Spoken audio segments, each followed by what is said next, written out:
அனைவருக்கும் வணக்கம். Welcome to mechanical engineering Tamil. இன்னைக்கு நம்ம என்ன இதை பத்தி பார்க்க போறோம் அப்படின்னு பாத்தீங்கன்னா, KTM அப்படின்னு நிறுவனம் பாத்தீங்கன்னா அவரோட RC200 அப்படின்ற பைக்ல வந்து ABS வச்சு லான்ச் பண்ணிருக்காங்க. அதை பத்தின சில தகவலை தான் வந்து நம்ம இந்த வீடியோல பார்க்க போறோம். உங்களுக்கு இதை பத்தி தெரிஞ்சுக்கணுமா? வாங்க பார்க்கலாம். அதுக்கு முன்னாடி நீங்க இன்னும் நம்ம சேனல் சப்ஸ்கிரைப் பண்ணலனா அந்த ரெட் கலர் பட்டனை பிரஸ் பண்ணி சப்ஸ்கிரைப் பண்ணிக்கங்க. கூடவே அந்த பெல் பட்டனையும் பிரஸ் பண்ணிக்கங்க. நம்ம சேனல் என்ன வீடியோஸ் போட்டாலும் உங்களுக்கு உடனுக்குடன் அப்டேட்ஸ் வந்துகிட்டே இருக்கும்.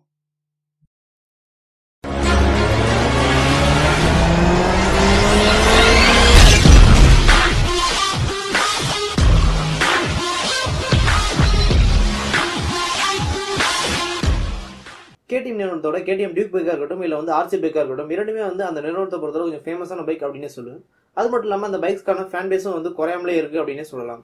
இதுக்கடையில வந்து பாத்தீங்கன்னா KTM வந்து என்ன பண்ணாங்க அப்படின்னா, சில நாட்களுக்கு முன்னாடி KTM டியூக் 200 அப்படின்ற ஒரு பைக்ல வந்து சிங்கிள் சேனல் ABS லான்ச் பண்ணாங்க. இது வந்து பலரால வரவேற்கப்பட்ட விஷயமாவே இருந்தது, சிலருக்கு வந்து ஏமாற்றம் கொடுத்த விஷயமாவே இருந்தது அப்படின்னு சொல்லலாம். காரணம் என்ன அப்படின்னா, KTM 200cc பைக் வந்து ஒரு சிங்கிள் சேனல் ABS வந்து கொடுத்துருக்காங்களே அப்படின்ற ஒரு எண்ணம் தான். இதுக்கடையில வந்து பாத்தீங்கன்னா KTM RC200 அப்படின்ற பைக்ல வந்து பாத்தீங்கன்னா ABS வச்சு லான்ச் பண்ணிருக்காங்க. இந்த பைக்ல வந்து சிங்கிள் சேனல் ABS வந்து கொடுத்துருக்காங்க.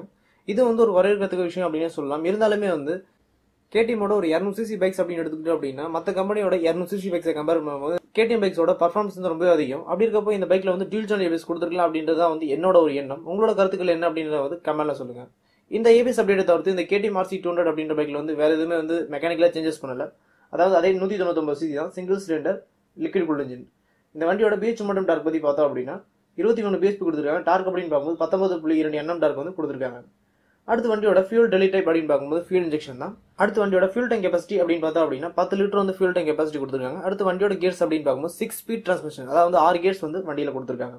அடுத்து வண்டியோட வெயிட் அப்படின்னு பார்த்தோம் அப்படின்னா 137 கிலோகிராம் வந்து வண்டியோட வெயிட் வருது. அடுத்து வண்டியோட வீல் மற்றும் டயர் பத்தி பார்த்தோம் அப்படின்னா 17 inch அலாயில் கொடுத்துருக்காங்க. டியூப்லெஸ் டயர் தான்.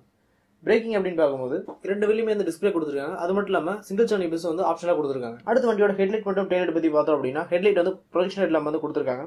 டெய்லைட் பத்தி பார்த்தோம் அப்படின்னா LED லைட்ல வந்து கொடுத்துருக்காங்க. அடுத்து வண்டியோட டாப் ஸ்பீட் அப்படின்னு பார்க்கும்போது 140 km/h வரையும் போகும் அப்படின்னு சொல்லியிருக்காங்க. அடுத்து மைலேஜ் அப்படின்னு பார்த்தோம் அப்படின்னா கண்டிப்பா 30 ல இருந்து 35 km வரையும் நம்ம மைலேஜ் வந்து நம்ம எதிர்பார்க்கலாம். அடுத்து இந்த வண்டியோட விலை அப்படின்னு பார்த்தோம் அப்படின்னா ABS இல்லாத RC200 அப்படின்ற பைக்கோட விலையோட ABS பொருத்தப்பட்ட RC200 அப்படின்ற பைக்கோட விலை வந்து 9,000 வந்து எக்ஸ்ஷோரூம் பிரைஸ்க்கு அதிகமா இருக்கு. இதே வந்து சென்னையோட ஆன்-ரோட் பிரைஸ் பார்த்தோம் அப்படின்னா எப்படியும் வந்து 2 லட்சம் ரூபாய்க்கு வந்து வண்டியோட விலை வரும் அப்படின்னே வந்து நம்ம எதிர்பார்க்கலாம். உங்களுக்கு இந்த தகவல் வந்து ஒரு பயனுள்ள தகவல் இருக்கும் அப்படின்னு நம்ம நினைக்கிறேன். உங்களுக்கு இதே மாதிரி மேலும் பல தகவல் அது நம்ம தமிழ் மொழியில் தெரிஞ்சுக்கணும். சேனலை சப்ஸ்கிரைப் பண்ணுங்க, லைக் பண்ணுங்க, ஷேர் பண்ணுங்க. நன்றி, வணக்கம்.